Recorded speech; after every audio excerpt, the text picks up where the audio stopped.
All right. Hi. I'm going to tell you what this show is about. We're having a little bit of a problem. We have 5 guests on this show, but there's one who is first among equals, and we're having a little trouble getting her set up on a line. So let me tell you what the show's about. First of all, I'm going to tell you that there's a graying prison population. And when I say a graying American prison population, I'm saying that from 1993 to 2013, I'm doing this off the top of my head, but I think I'm getting it right. From 1993 to 2013, the prison population of the United States over 55 multiplied by 400%. So 4 times as many older prisoners incarcerated in 2013 as there were 20 years before that.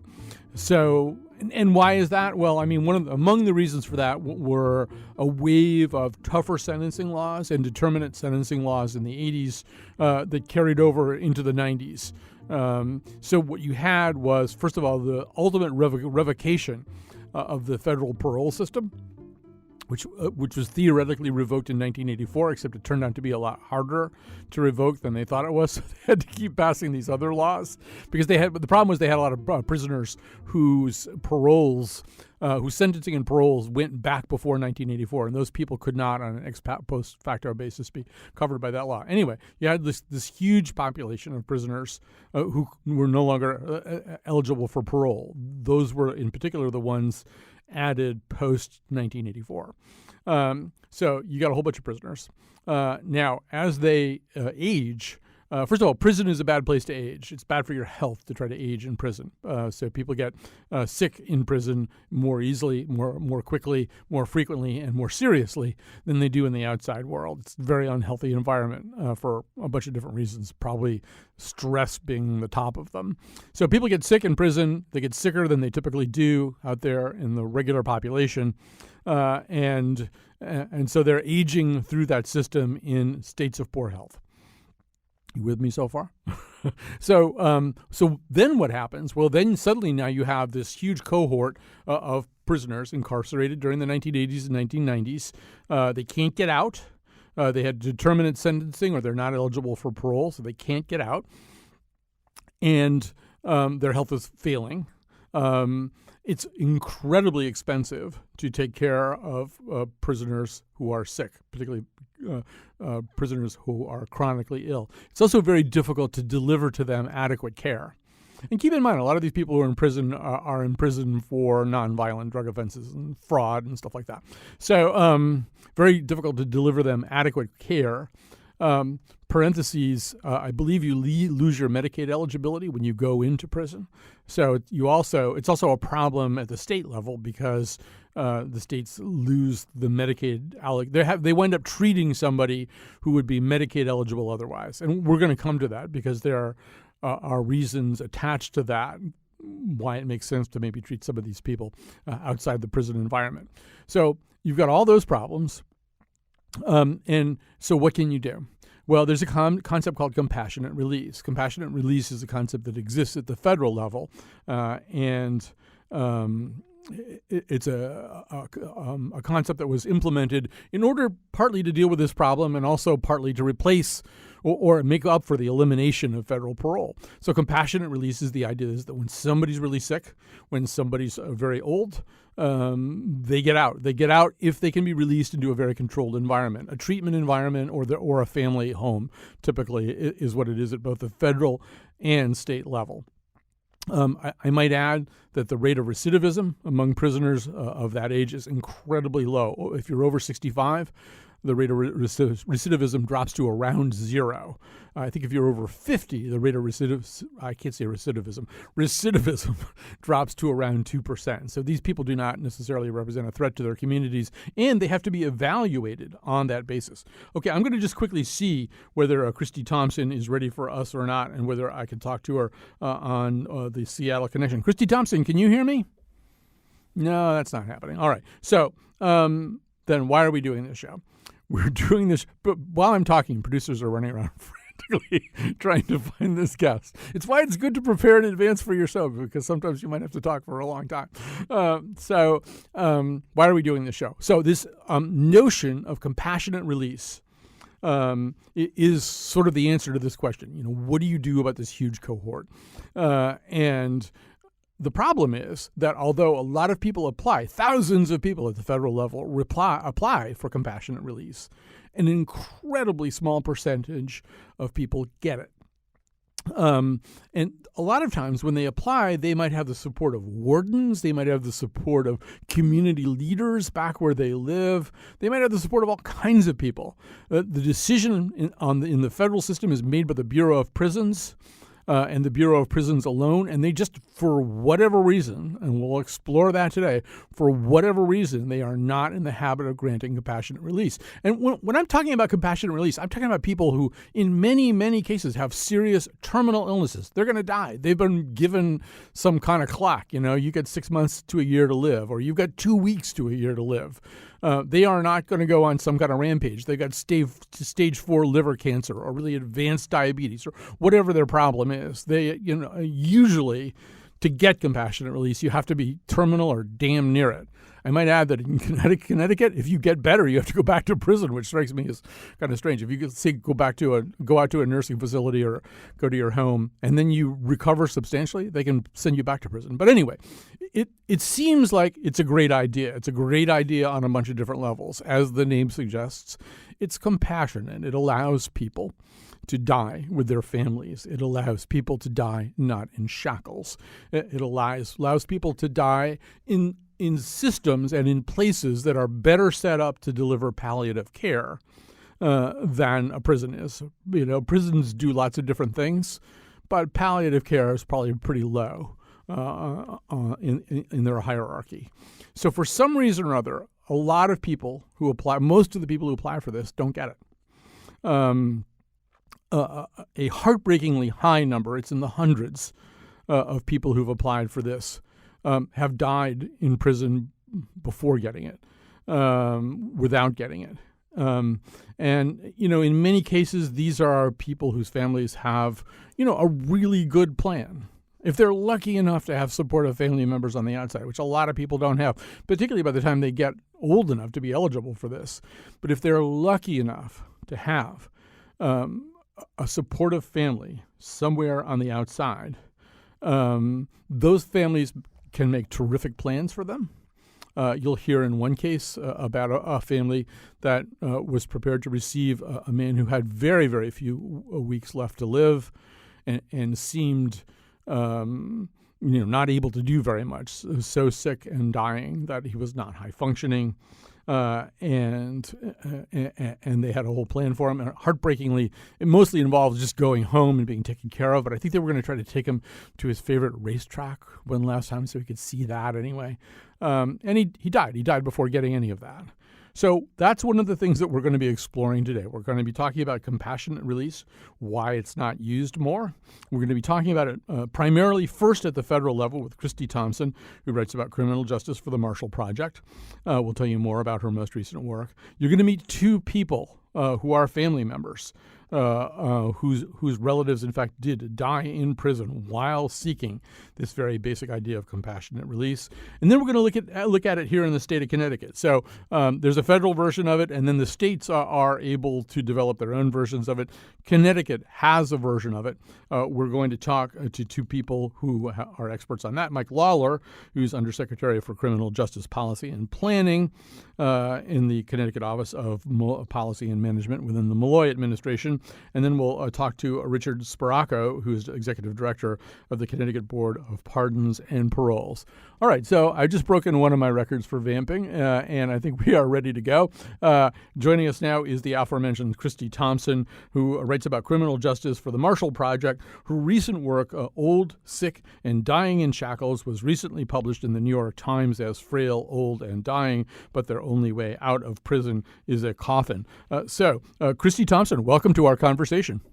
Hi, Colin. Sorry about the technical difficulties. That's no problem. Thanks for having me. Unfortunately, I've now summarized a great deal of the premise of your article, but there's still much more to say. So I did describe the compassionate release law and how it allows the oldest and sickest inmates to leave prison early as long as they meet certain criteria. Give us a sense of how rarely in your research this phenomenon of compassionate release is actually invoked and granted to prisoners.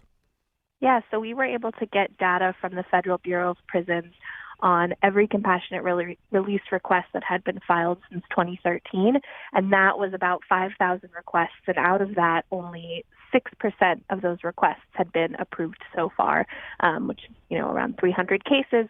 And what was really interesting was that in that same time frame, 266 people who had requested compassionate release still died in federal custody. So it's a very small number of people that apply that are actually getting out through this statute. Now, as I understand it, largely through your reporting, the bottleneck here, the choke point in this is the Federal Bureau of Prisons. Often these people, as I said before, have a tremendous amount of support from their prison, even from their prison warden, and they may have also a tremendous amount of support home in their own communities, community leaders, families, clergy people come forward. Yes, let them out. We'll make sure this goes well. The Bureau of Prisons seems to have a pretty much Roman empirical power over this. Tell us more about that.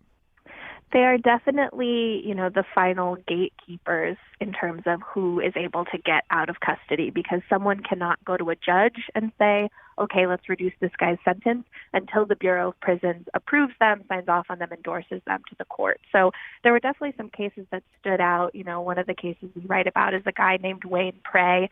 He's in federal prison, has been there for decades for running a, pretty significantly sized cocaine operation in New Jersey.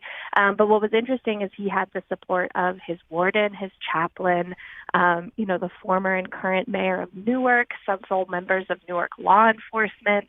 And yet when it got to the central office of the BOP, they said, we can't let him out because of the severity of his initial crime and because of his disciplinary record. Well, the last offense he had on his disciplinary record was 20 years earlier for improperly storing property, kind of a prison euphemism. So it does show that there do seem to be certain cases in which, despite all of this other support, the BOP still seems pretty determined not to let people out.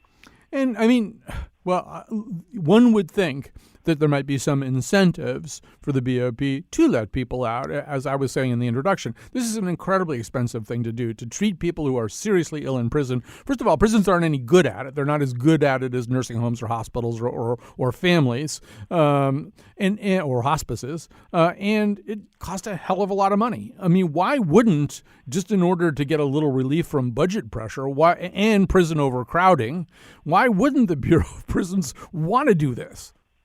Right. Well, and that's kind of why compassionate release is being talked about so much more right now, is because there's been so much research that shows that federal prisons, I think spending on healthcare in federal prison grew by something like 30% from 2009 to now. I mean, it's just a huge expense.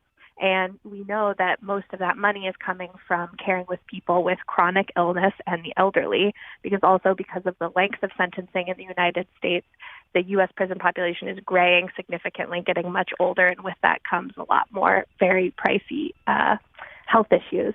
So that is why it's being talked about a lot more. It's why the Inspector General did a report on it. But, from Bureau of Prisons' perspective, they're saying their interpretation of this statute says that it's supposed to be used very rarely, that it's not supposed to be used to do a broad reduction in the prison population or as a means to save money, and that it's their job and not the courts to determine whether someone would be likely to commit another crime after they're released. Well, there's 183,000 federal prisoners, something like that, I think. About 5,000 total applications over the years that you studied. I think I'm doing this off the top of my head, but that, to me, even if they granted all 5,000 of them, that still would be a pretty small sampling of the prison population.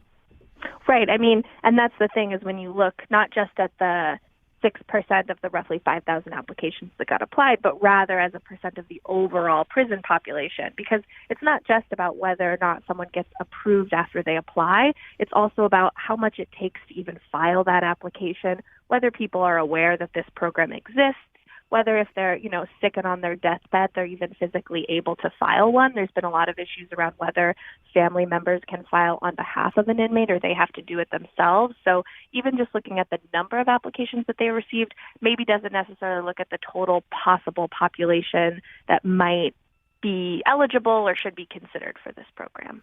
So one of the families that you wrote about actually was a family, two members of which I know, although one of so Irwin Schiff, who I actually knew during his lifetime, his pre-incarceration lifetime, and of course Peter Schiff, who's not so much in the article as somebody else I know too, but that's one of his sons. Andrew Schiff is the person that you write about. But describe their situation, because this is. We should say Irwin Schiff was a kind of famous tax protester, and he wasn't like a guy who tried to cheat on his taxes so much as a guy who basically refused to pay his taxes. Right. Anyway, didn't believe in taxes. He didn't believe in taxes. Believe me, I had enough conversations with Irwin about that to last me a lifetime. But so explain what happened. Yeah, well, the way that I came to Irwin Schiff's case was in the data that we got, people who had died in custody, their names were not redacted. Everybody else's names were, but we could see the names of people, see how old they had been, how long they had been trying to get release. And so his name really popped out because he'd been 87 at the time that he died. He had been trying to get compassionate release for over 2 years when he passed away, and he had actually never received a final answer on his application. So that's what made me go looking to find out what had happened. And I found his son, Andrew. Like you said, Irwin had been convicted, of tax fraud, and he didn't actually have that much longer to serve in his sentence. But they just couldn't get things moving fast enough in order to get him approved before he died, or even to find out if he would be approved before he died. And what struck me about their story was hearing what it was like for him to go visit, knowing that his dad probably wasn't going to get home before he passed away, and going to visit him in a federal medical center. He walks in there and his dad is shackled to a hospital bed, he told me. And there's, when he's saying his final goodbyes to his father, it's in the presence of a caseworker and an armed guard. And he told me this story of wanting to play some like old Yiddish folk music, and the guard says, no cell phones in here. And finally the caseworker intervened and said, okay, he can.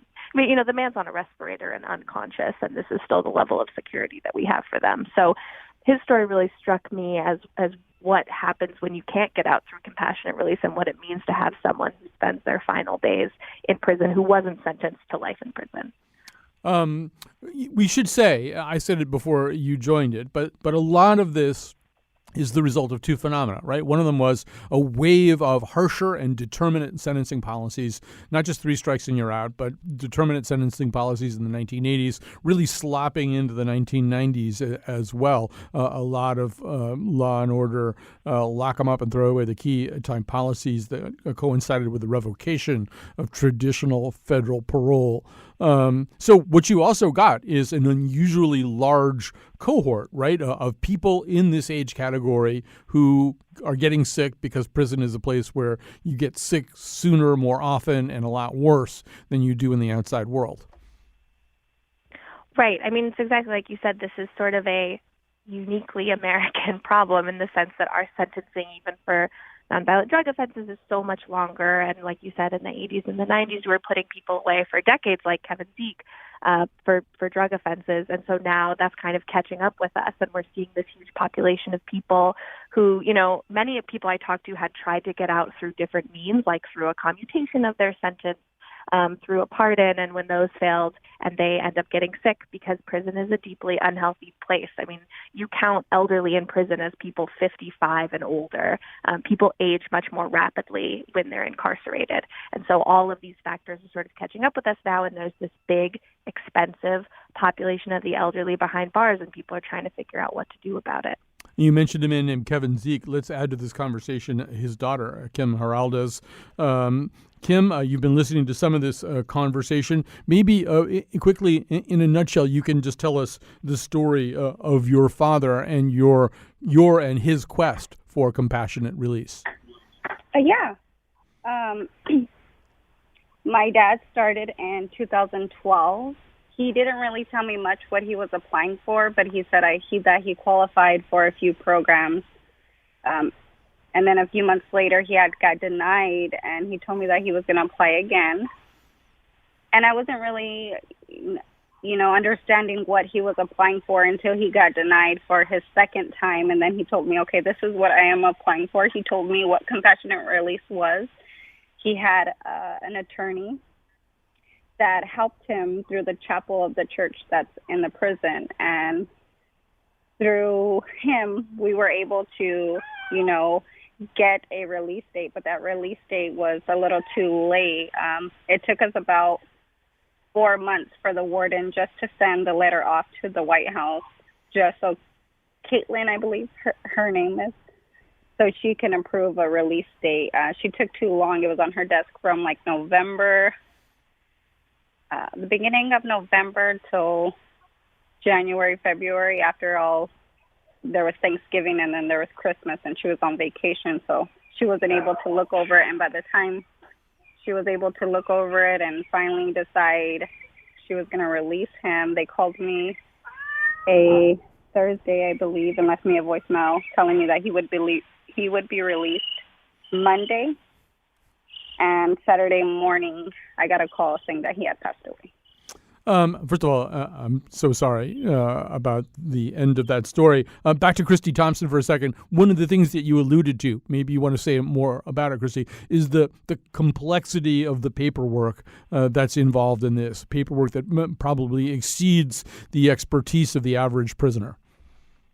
Yeah, it's an incredibly complex bureaucracy for family members like Kim, because it has to start with the warden itself. It gets signed off there by, the unit's medical staff. There's a social worker that has to go to someone's home to ensure that there's a safe place for someone to live if they're released. I talked to a lot of family members who thought once the social worker came that meant, oh, great, they're going to be home any day now. But actually, after that happens, then it gets passed on to the Central Bureau of Prisons office, where then their medical director reviews the records. People look at the disciplinary record, and then after that, it has to go to a judge. So there's so many steps.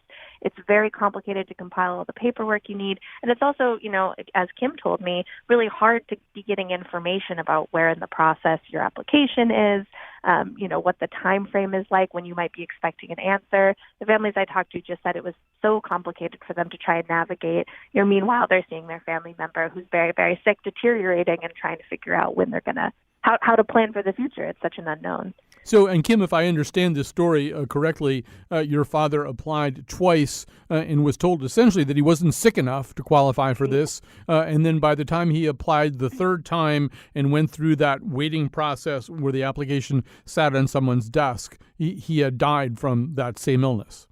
Yes.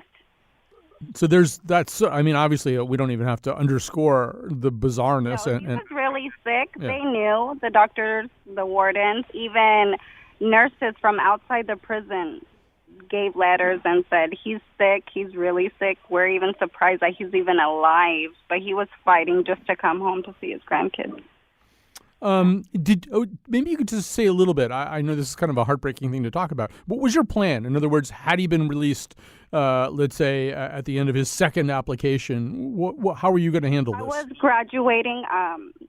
I went back to get my high school diploma, and I was going to graduate in May. So he wanted to see that. And after I graduated, we were going to go to Disneyland because he wanted to take my kids.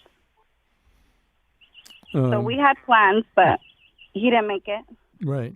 Well, Kim, first of all, thank you so much for talking to us about this. I know it's got to be painful, but it's also, I think, a story you want other people to know. That's Kim Giraldes, whose father died in prison while awaiting a compassionate release. We're going to have more of Christy Thompson after the break here. We're going to talk to another family member who went through something that will be sickeningly familiar, having just told you this other story. So anyway, we'll be back. We'll be back right after this.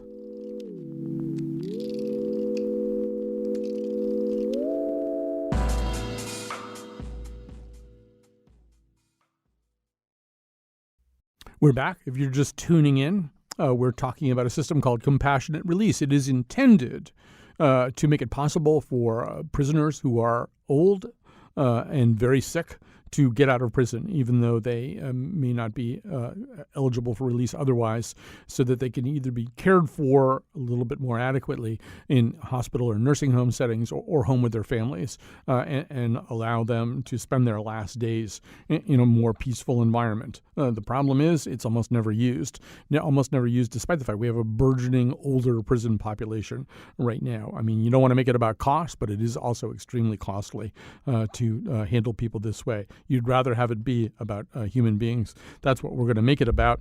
Christy Thompson is still here with us. She is a criminal justice writer for the Marshall Project, with whom we have done other shows in the past.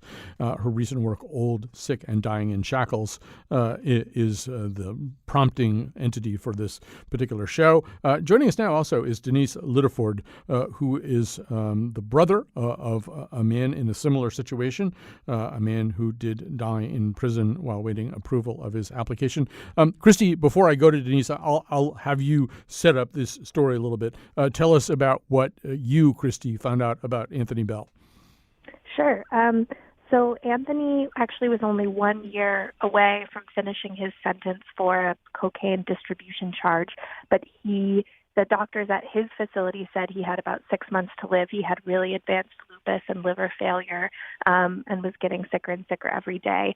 And it took a really long time. It took about 6 months for the central office of the Bureau of Prisons to give him an answer on his compassionate release request, and they denied him. Their finding was, when they looked at the medical records, they thought he had about 18 months or longer to live, and 2 days after they gave him that denial, he died still in custody. And actually, when I spoke to Denise, she never knew the final outcome of her brother's case. She had never found out until I got the records through FOIA, which just goes to show how little information families usually are able to get about these cases.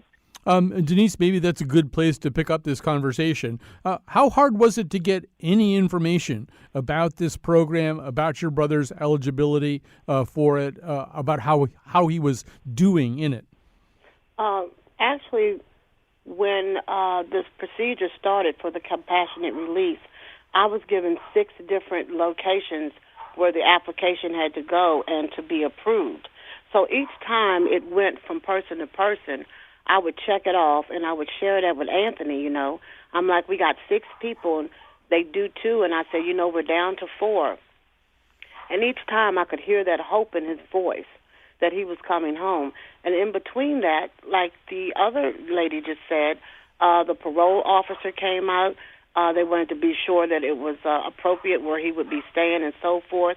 We contacted the hospice so that he would have medical care when he got here. We were tying up all our knots and, just getting everything in order for him to come home. So when it got down to, it left the doctors and went to OIG, and then it had to go to an attorney. That's when it seemed to stop. So each time I would call, they couldn't give me an update as to what was taking so long. So each time I called after that, I said, look, we need to hurry this process because I do not want my brother to come home in a body bag. I want him to come home now while he's living. He has a terminal illness, and to me, this process is taking too long. They said, oh, no, don't think that way. He'll be coming home. So they assured me he was coming home. It was not until I spoke with Christy Thompson that I found out that my brother was, in fact, denied. The family was never, ever told that he was denied. So I can see why 2 days later Anthony died, because the news of him being denied after him and I were going back and forth with the signatures, I'm sure that was it for him. Whatever strength he had, once they told him he was denied, it was like a death sentence. Yeah, I do want to underscore that just to make sure the listeners understand it, that you were under the impression, based on your dealings with this situation, that the reason your brother didn't come home was because he died, which is, I suppose, in a sense, true. But what you were never told until this reporter from the Marshall Project talked to you was he wasn't coming home anyway. He'd been denied based on that idea that he wasn't sick enough and that he had 18 more months to live. Exactly. The family was never told this, so that was a complete shock to us. I would imagine, and obviously this must be a very hard thing for you to think about and talk about, but I would imagine that also having dealt with your brother all the way through this process and extended to him hope, that there was some kind of light at the end of the tunnel, that's emotionally a pretty difficult thing too, I would think. Yes, it made me very angry. And to tell the truth, when Christy came to me and contacted me about doing that article for the New York Times, I was reluctant to do it.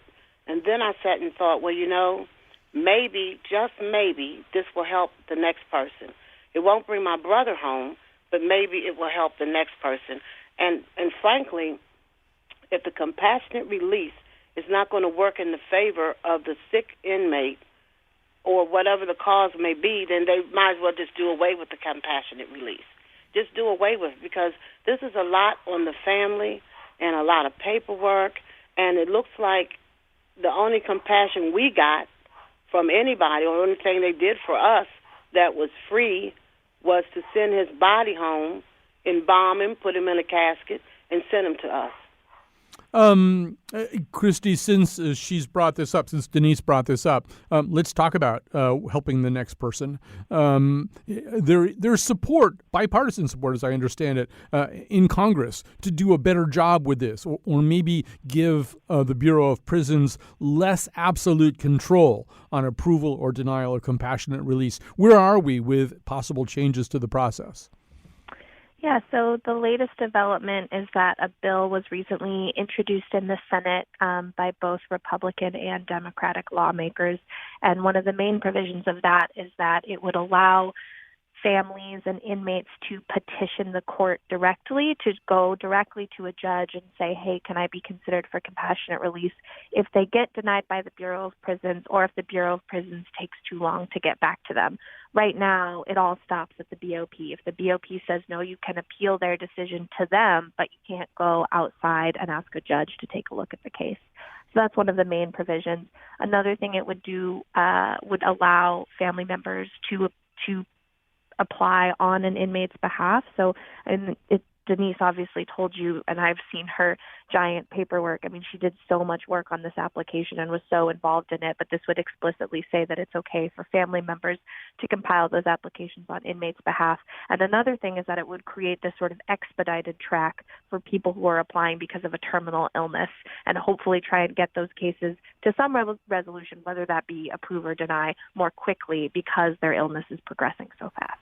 So that was just introduced into the Senate, unclear where it's going to go, but this is definitely something that people are talking about more right now, especially as people are looking for ways to cut the federal prison population. I think there's some sense that this is in some way kind of lower hanging fruit, less controversial, the idea that we could let people out who are very, very ill, very, very old, and costing a lot of money to the BOP, that maybe, you know, there's been such difficulty in getting criminal justice reform past the federal level. Maybe there's more hope in pushing this program to expand. So that's something that a lot of people are looking at right now. Denise Littleford, I don't know if we've said it yet. We probably said it at the beginning. Your brother had lupus. Ultimately, he also had liver failure. Lupus is a difficult disease to treat for people out in the outside world who can maybe have their pick of civilian hospitals or veterans hospitals, as would have been the case also with your brother, who was also a veteran. I'm guessing prison isn't really a very good place to diagnose, medicate, and treat a disease like lupus. Well, I like to speak about that. My brother went into the prison with a liver condition, which he had fully under control. It was stable. He was doing well. He was seeing the doctor at the VA hospital in Washington, D.C. And all along, the doctor said that the medication he had on him was the one for him. There are 7 different kinds, but this particular one he was on was the one that Anthony should be on to do well. Well, of course, when he was incarcerated, he did not get that medication. I tried numerous times to get that medication sent to him, because if they sent it from the VA hospital, the medication would have been free of charge by him being a veteran. No cost to the prison. But the doctor at the hospital said it has to be from doctor to doctor. It can't come from me, my request. So I contacted the prison to have someone tell me that, hey, your brother isn't the only one that's here sick. And, by the way, prisoners die in jail every day. Of course, that really upset me, but I didn't let it stop me because I'm not a quitter. So I called back, and, I tried numerous times to have them call to have the right medication sent. So subsequently, he did not get the right medication. He got medicine for the liver, but not the one that would work well. So the liver went from really bad, now to lupus. So he ended up having the liver problem and then now lupus. So right. It would have been nice that if he would have been able to get the medicine shipped there for free. And I understand he wasn't the only person sick there. Of course I knew that. But I just couldn't understand why that couldn't be done. What was your plan if your brother had been granted compassionate release, if he had 6 months or even 6 weeks more to live on the outside? What were you going to do? Well, let me tell you, we have a huge family here, and our family is very, very close. And we already had plans. He was going to be moving in here with his mother. His mother is now 80 years old. We already had contacted hospice, as I said earlier. They were going to be coming in, taking care of his medical needs. And I know my brother, he would have been so happy just to be in his home once again, around his family. And if he did nothing else but see us each day, that would have been good enough for him. Because on his last visit, when I say last, it was the last time we saw him. When we went there, he was what I want to say, unrecognizable. But being that my brother is so strong and courageous, he came into that visiting room anyway, knowing how he looked and knowing how weak he was. He could have refused that visit because not only were we going to see him in that condition, the other people that were in the room and their visitors were going to see him. No one else in that whole room looked sick except for my brother. He could barely see us, but he was courageous enough. Either he thought, I better go out there because it may be my last time, or he wanted to see us just that bad. So even though he came out to see us, and so that tells you right there that he really loved us as much as we loved him. And no matter what it took, he was going to come out to see us. So I know coming home to him would have been the happiest thing in his life. Christy, I'm going to let you end this segment. We've just heard two pretty wrenching stories, and they're human stories. They're stories about men who died alone. No one wants another person to die alone, and no one wants to die alone. We've heard two stories about families that were prepared to make the very last days of a family member's life a little bit more comfortable, a family member way too sick to pose a threat to anybody else. Were you able to talk to anybody at the Bureau of Prisons about just some of these human valences that we're talking about right now? The Bureau of Prisons did not respond to any of my repeated attempts to talk to them about this program. So, no. The best sense we can get of their perspective was in a 2016 hearing in front of the Sentencing Commission, where some people did bring up these, as you said, deeply human toll of this process of what it means for someone who wasn't sentenced to life in prison to die behind bars anyways, even if there's kind of this glimmer of hope through this program called compassionate release. And what they said is kind of, what I've already said here is that they just view the program very differently. They think it's supposed to be used exceedingly rarely. They think they're supposed to be considering someone's initial crime and thinking hard about whether they would have a likelihood of reoffending, and that's kind of the best sense I could get of their reaction to this, because they wouldn't talk to me on the record. All right, we're going to have to pause there. We're going to take a break. We're going to come back. We're going to talk about the Connecticut version of this story with two guests. Thanks to all the guests who've come so far, especially. Thank you so much, Denise Littleford. I know this is a hard story to tell, but I can answer your question. Yeah, it will help. It absolutely helps to tell a story like this. It will help somebody else, somebody somewhere down the line. I truly believe will benefit.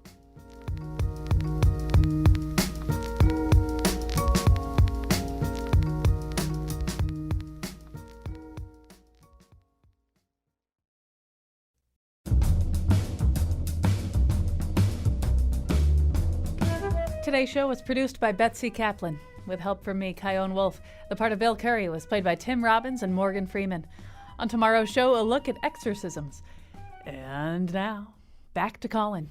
All right, now we're going to look at the state version of this. We've been talking entirely about federal prisons and federal policy. Joining us is Mike Lawler, Undersecretary for Criminal Justice Policy and Planning in the Connecticut Office of Policy and Management. Joining us by phone, Mike's in studio with me. Joining us by phone is Richard Spiracco, Executive Director of the Connecticut Board of Pardons and Paroles. Mike, I'm going to start with you. Connecticut does have a version of compassionate release. I think it's called medical parole. What do we have here? What can be offered to prisoners comparable to the ones we've been talking about? Well, we've got a bunch of different options, and I think as you've been exploring on the program so far, this is kind of a new problem. You know, it grows out of policies made in the late 80s and 90s. So one of the things we've done here, which is a little bit innovative, first in the country, is we've given the Commissioner of Corrections the ability to transfer these aging, debilitated inmates to a nursing home, which was a little bit controversial when it was first proposed, but it's working out great so far. But beyond that, the parole board has some options, which I'm sure Rich can describe, to identify people who are appropriate for being eased out of the prison system who are quite elderly. So not everybody in the nursing home is actually old. It's based on their physical situation. But it's a real problem. And I can tell you that states around the country are dealing with this, and many of them are looking to this nursing home option as a potential solution to the problem. Yeah, Richard Spiracco, as we know, you can look at the Department of Corrections website, and there are these graphs showing you that the prison population is declining. It's even possible to close a prison now and again. But Connecticut isn't that different from the rest of the country, right? You've got, Mike, as Mike says, this program isn't limited to older prisoners. But let's face it, older prisoners are not going away, and if anything, they're a greater portion of the prison population, correct? That is correct, yes. And so say a little bit more about. I want to come back to the nursing home that Mike's talking about. But what else can your department do for prisoners who might fall into one of these categories? Well, you know, on the books we have a couple different statutes which give the board some flexibility in terms of dealing with either aging prisoners or prisoners who actually have a certain medical diagnosis which is terminal. We have, and I think what you've referred to is medical parole on the Connecticut General Statutes, which allows somebody to be reviewed for release regardless of percentage of time served if they have a diagnosis of generally 6 months or less to live. That was enacted quite some time back in the 80s, and then compassionate parole came along around 2004, which gives the board the ability to review individuals for release to the community. If they, are suffering from a debilitating disease or a chronic condition, or are, of a certain age where they no longer pose a threat to the community. So we do have a couple of those options. How often are those options granted? I don't know if there's a way that you can characterize that. Well, sure. I mean, just run some numbers, and they're not utilized that often. For example, right now we only have 2 people currently under medical and compassionate, one under compassionate parole, one under medical parole.